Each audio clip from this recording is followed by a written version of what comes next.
Hello, dear students. Today, let us start a new chapter of your English book called The Loch Ness Monster. Okay, this you will find in page number 61 of your English book. Okay, so the Loch Ness Monster.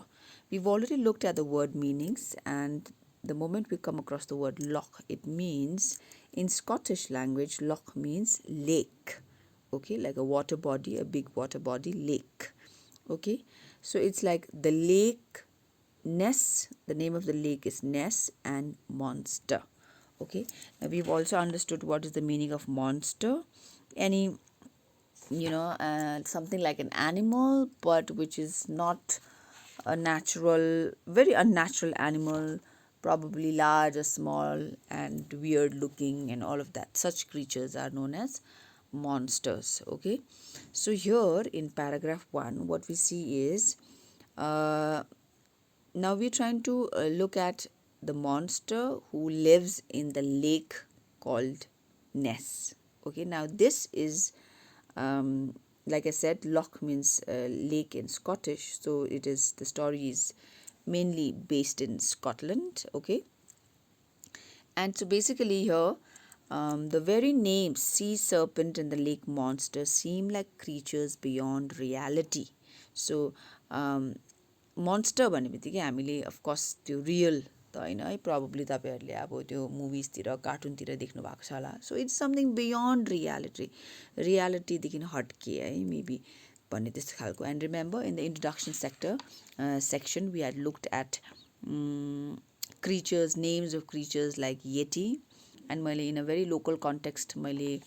बनझाक्री, ल्यामल्यामे, सोक्पा यस्तो example दिएको थिएँ होइन.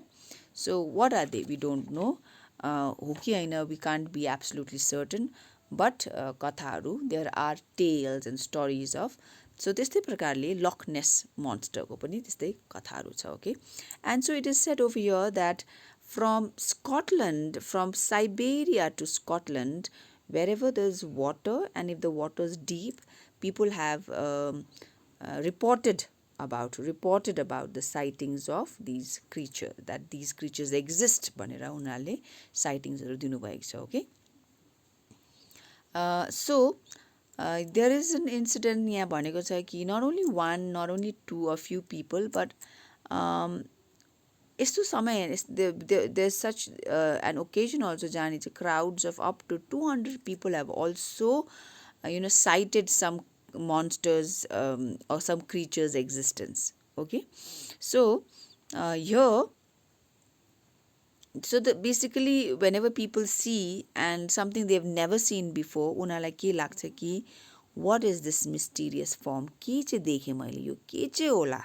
भन्ने खालको होइन एउटा question मान्छेहरूको माइन्डमा हुन्छ. Okay, so त्यस्तै पाराले so we will be learning about one of these lake monsters, and the most enigmatic one is undoubtedly the Loch Ness monster. So यस्तो monstersहरू, यस्तो creaturesहरूको बारेमा त we've heard a lot. Okay, and the enigmatic भन्ने बित्तिकै हामीले meaning already हेरिसकेको छौँ, which means something which is difficult to understand. Okay, like I was saying, whether it's real or not, हो कि होइन, we don't know. Okay, so Loch Ness monster, त्यो monster called Ness in the lake, the monster which is found in the lake called Ness, त्यो चाहिँ who is also popularly known as Nessie, उसको चाहिँ एकदमै this monster has been like popular worldwide. Okay, and so there have been many sightings of Nessie, of which are given below. So in this thing, it's not generally like a story जुन चाहिँ कथा चाहिँ कसैले आफ्नो माइन्डबाट बनाएर create गरेर लेखेको होइन, but this is a report जहाँनिर चाहिँ people have talked about actually seeing some creature like a monster or some creature, र उनीहरूले रिपोर्ट दिएको कुराहरू छ. So these are generally something which is written, report गरिएको कुराहरू. Okay, so in paragraph 3 what we learn about is different sightings कोले कहाँले मान्छेहरूले नेसी या फिर त्यो लक नेस मोन्स्टरलाई देख्नुभयो भनेर so in paragraph 3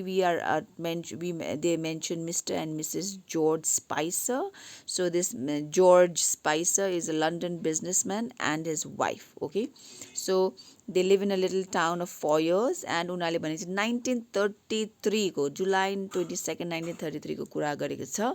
wherein Spicers उनीहरूले चाहिँ they were just enjoying their vacation in Scotland and के भएको छ भनेको अचानकमा उनीहरूले हिल साइडबाट what they see is that something moved. They see that there's something moving. And त्यहाँबाट चाहिँ के निक्लेर आउँछ भने चाहिँ came out an enormous long necked animal. ठुलो enormous ठुलो huge है लामो घाँटी भएको एउटा अचम्मको एनिमल निक्लेर आएको छ एन्ड उसको हिँडाइ चाहिँ कस्तो छ उसको मुभमेन्ट कस्तो छ भन्दाखेरि यहाँ भनेको छ moving jerkily the hulk cross the narrow road एकदमै so he is hulk is like a big bodied है अन्त हिँडाइ पनि एकदमै अप्ठ्यारो खालको and he cross the narrow road and when these the Spicers the husband and वाइफले उहाँले देख्नुभयो they really wanted to take a closer look okay but yes they saw that the creature had lumbered through the bushes so यो जन्तु या फिर whatever they saw this creature चाहिँ एकदमै उले एकदमै उसको मुभमेन्ट हिँडाइ चाहिँ एकदमै भारी खालको very heavy moving भनेर we've already looked at the word meaning है so यस्तो पाराले चाहिँ and this creature enters the bush and हराएर गएको छ but they have sighted something unnatural okay अनि प्याराग्राफ 4 मा नाउ सो बेसिकली डिस्क्रिप्सन दिएको छ यो स्पाइसेसहरूले कस्तो चाहिँ थियो त्यो क्रिचर भनेर उनीहरूले डिस्क्राइब गरेको छ सो यहाँ भनेको छ 6 feet long and stood or lumbered 4 feet high okay यस्तो भनेर सबै यो दिनुभएको छ अनि यहाँ भन्छ neck undulated in the manner of a scenic railway so अनड्युलेटेडको मैले डायग्रामसँग तपाईँहरूलाई बुझाइसकेको थिएँ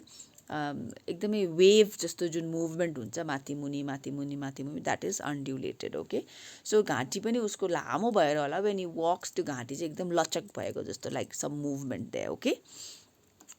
and then they also added that यो क्रिचर चाहिँ was a terrible dark colour चाहिँ डार्क एलिफेन्ट ग्रे कलर अनि एकदमै टेरेबल खालको देख्ने अनि उनीहरूले कसो गर्दै they were even reminded of a snail okay त्यो चिप्ले किरा भन्छ है त्यस्तो टाइपको पनि देख्ने टाइपको so is the body is like maybe something like a round shape and लामो घाँटी भएको विथ द्याट त्यो उनीहरूको त्यो एन्टलर्सको त्यो के अरे त्यो एन्टेना जस्तो भएको त्यस्तो maybe something of that sort okay so उनीहरूले यो डिस्क्रिप्सन दिनुभयो द स्पाइसर्सले okay and in paragraph 5 we second sighting को कुरा गर्छ but this is way ahead 85-65 उहिलेको कुरा गरेको छ जहाँ चाहिँ एउटा आइरिस सेन्टले कल्ड कोलम्बाले चाहिँ यस्तै खालको मोन्स्टरलाई एउटा क्रिचरलाई साइट गरेको देखेको कुराहरू गर्नुभएको छ ओके सो बेसी डिस्क्रिप्सन छैन just the name of the person who sighted it in 85-65 भनेर मात्रै भन्नुभएको छ okay and next in paragraph 6 we'll look at the third person who saw this monster Nessie okay so यो चाहिँ 1934 को अघि 33 थियो अहिले 34 को कुरा छ अनि a person called Arthur Grant and this person was a young medical student okay उहाँले चाहिँ देख्नु भएको कुरा गरेको छ अनि उसको डिस्क्रिप्सन चाहिँ कस्तो छ भन्दाखेरि यहाँ भन्छ when he saw a large dark blob shadowed by the bushes along the roadside है अनि as he approached the object bounded across the road यसको सबै मिनिङ हामीले हेरिसकेको छ almost colliding with Grant's motorcycle so यहाँनिर ग्रान्टले चाहिँ आर्थर ग्रान्टले चाहिँ एकदमै लाइक एउटा स्मल राउन्ड केही चिज जस्तो देखेको छ अनि त्यहाँदेखिको जब चाहिँ अन्त उसको मुभमेन्ट कस्तो छ भन्दाखेरि एकदमै this object or this creatures एकदमै उफ्रेको जस्तो कि bounded across jumped the road है अनि त्यस्तो भुत्रुक उफ्रिँदै आउँदाखेरि चाहिँ अलमोस्ट त्यो आर्थर ग्रान्ट जुन मोटरसाइकलमा आउँथ्यो त्यसमा हि अलमोस्ट कोलाइडेड एक्सिडेन्ट नै जस्तै नै भएको थियो भनेर भनेको छ एन्ड उसले फर्दर उसलाई डिस्क्राइब गरेको छ उसको आँखा चाहिँ कस्तो भने creature with a small eel like head oval eyes okay long neck bulky body thickening towards a long rounded of tail अनि खुट्टा पनि उसको फ्लिपर लाइक त्यो खुट्टा एक्चुअल खुट्टा होइन तर जस्तो कि सील या फिर त्यो डल्फिनहरूको जुन फ्लिपर हुन्छ उनीहरूलाई जुन स्विम गर्नु हेल्प गर्छ त्यस्तो टाइपको भनेर they have mention and basically यो प्याराग्राफ यो 6 मा आर्थर ग्रान्टले कस्तो खालको what kind of a creature did he see the description that description has been given okay and next in paragraph 7 then what we see is that again further Grant ko description दिएको छ है कसरी चाहिँ उसको you know how this creature moved and everything and उले भनेको छ यहाँ I can say that I have never seen anything in my life like the animal I saw it looked like a hybrid mix जस्तै कुनै दुईटा चीजको mix a cross between plesiosaur and a member of a sea family so उहिलेको जमानाको कुनै डाइनोसरको family र त्यो सीलको फ्यामिलीको mix जस्तो लाग्यो मलाई त भनेर so this is the kind of description he has given okay and in paragraph 8 we find another fourth person who has seen Nessie okay so यो चाहिँ 1960 को कुरा हो a person called Tim Dinsley okay and Tim Dinsdale and this person again is from England in a place called Reading in England को मान्छे and so basically he wanted to उसको चाहिँ त्यही चाहिँ intention चाहिँ थियो कि I'm going to cite Nessie भनेर आएर चाहिँ त्यो समय बिताउनु आएर चाहिँ probably he wanted to make a movie or capture it or something like that so it is said that finally उले जस्तो he stayed in near that lake for about 6-7 days र finally you know त्यो last day मा चाहिँ उले भनेको छ on April 23rd his last day of surveillance he was starting out across the lake a loch and त्यहाँनिर चाहिँ एउटा अब्जेक्ट देखेको छ भनेर भन्नुभएको छ okay and Dinsdale has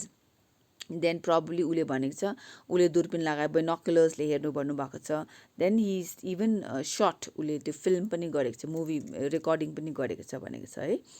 and उले चाहिँ के भनेको छ following the shape it as it zigzagged along the lake so you know basically he's sort of swimming or something like that in the lake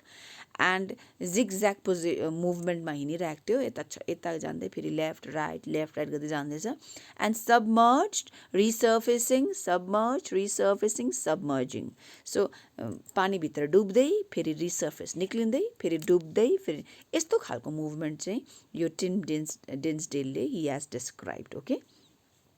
and in paragraph 4 so यहाँ अलिकति भनेको छ कि यो सबै हुँदाखेरि चाहिँ you know there's some scientists हरुले पनि they were like skeptical scientists who for everything they need proof हैन देख्नुपर्छ आई विटनेस हुनुपर्छ प्रुफ गरेको हुनुपर्छ so there was यहाँ भन्नु at least one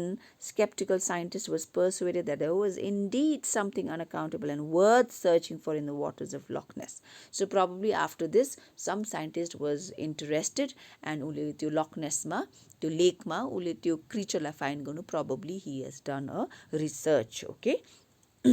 and in paragraph 10 yanira the next person the fifth person okay who cited this what do you say the this Nessie or the creature or the monster चाहिँ हुनुहुन्थ्यो Father Gregory Brassey okay and उहाँले चाहिँ October 14 1971 को कुरा हो उहाँले देख्नु भएको and he is like simply really enjoying the serene lake beautiful lake लाई उले enjoy गरिरहेको थियो and यहाँ Benedictine Abbey हामीले सबै यसको मिनिङ हेरेको छ Abbey simply means like a monastery where the monks the Christian monks stay okay and so then they all of a sudden he's with his friend and they are startled because there's some sort of violent movement in the water एकदमै पानी you know movement भएको छ and then they see that you know there's this great beast ठुलो खालको जन्तु which loomed before them rearing its head as much as 7 feet high भनेर यस्तो पाराले उहाँले भन्नु भएको छ and again त्यो creature after some time वो फेरि पानी भित्र गएको छ so basically two men over here in the year 1971 have seen okay this the Nessie okay so last मा चाहिँ paragraph 11 मा so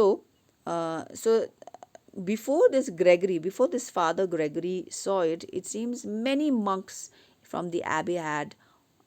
already seen तर यो Father Gregory चाहिँ कहिले देख्नु भएको थिएन so even he saw it okay and यहाँ भन्नु भएको छ उसको डिस्क्रिप्सनमा we felt a sort of awe and amazement भनेर okay एकदमै awe जस्तो कि कस्तो खालको awe भनेको हामीले मिनिङ के हेरेको छ respect fear and wonder भनेर है अन्त there's respect also, at the same time there's fear also, and there is wonder. अचम्मको जस्तो पनि लागिरहेको छ. Okay. And then उसले further भन्छ, in fact my friend, if I hadn't been with him he'd probably have run, but not from a sense of personal danger, rather from a sense of inexplicable. So यहाँ inexplicable को meaning हामीले page number 60 मा गरिसकेको छ, which it inexplicable means difficult to explain गरिनु नसक्ने. It gave us a feeling of something from another. It gave us a feeling of something from another world. This is not from our world, something different. कहाँबाट आयो यो, के हो यो भने टाइपको चाहिँ बनाइदिन्छ अरे whoever sees Nessie. Okay. And लास्टमा भनेको छ, Loch Ness monster has not ceased to interest people. So अहिले हामीले जति पनि we've seen यहाँनिर we've saw 5 examples of people from the year 565 AD, 1933, 34, है, then 1960, 1971, and अझै पनि in today's time also people are still interested to learn and to know about Nessie, and probably there are people still citing it भन्ने खालको चाहिँ भन्नुभएको छ. Okay, so it's a very short chapter. Again, it's all based on report, sort of, it's like a report writing, fact को based मा छ. Okay, and what people have seen त्यही कुरालाई report गरेर चाहिँ यहाँनिर just हामीलाई निकालिदिनु भएको छ report. Okay, so this is also a different type of reading, है, not only fiction मात्रै हैन, अलिकति fact पनि हो, तर this is more of a report writing. Okay, so I hope you've sort of enjoyed it, है, अचम्मको कुराहरू छ. And yeah, you can, if you have stories to talk about, you know, probably तपाईले बाजे बोजूले भनेको ल्यामल्यामेको कथा, वन झाँक्रीको कथा, सोक्पाको कथाहरू छ भने, or any कुनै creature, monster जस्तोको कथाहरू तपाईहरुलाई थाहा छ या फिर तपाईको पेरेन्ट्सहरुलाई थाहा छ भने, you can always share it with us in the class. Okay, thank you so much. Take care.